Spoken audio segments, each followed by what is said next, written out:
Goeiemôre, liewe vriende. Ja, ek wil julle graag kom uitnooi na Sondag se erediens. Sondag wil ek graag 'n bietjie gesels oor 'n onderwerp wat in die kerklike wêreld nogal 'n belangrike onderwerp is.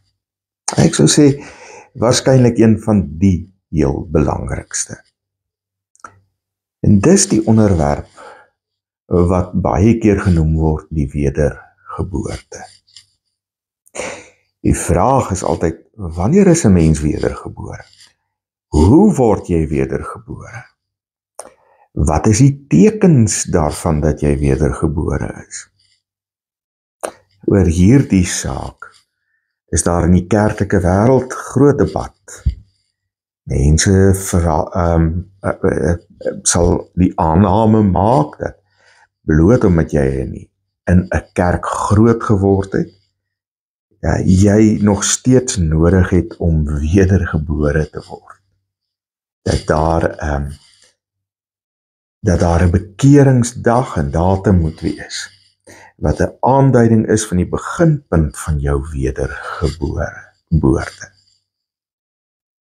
Ander sê nee, jy moet na die vrug van 'n persoon se lewe kyk, om te weet of hy wedergebore is.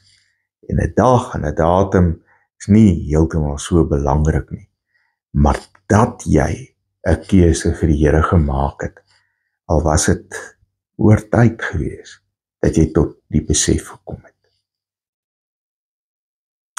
Ons gaan juis praat oor wedergeboorte in die lig van Kersfees en die geboorte van Christus, en hoe hierdie twee goed aan mekaar verbind is, gekonnekt is op 'n manier. Die geboorte van Jesus maak die geboorte van ander moontlik binne die geestelike realm. So kom Sondag, kom gesels saam, kom luister, en miskien ontdek jy iets nuut wat jou in jou geestelike pad kan ondersteun, jou geestelike weg, en wat jou in jou geestelike groei kan help. Sien julle Sondag. Totsiens.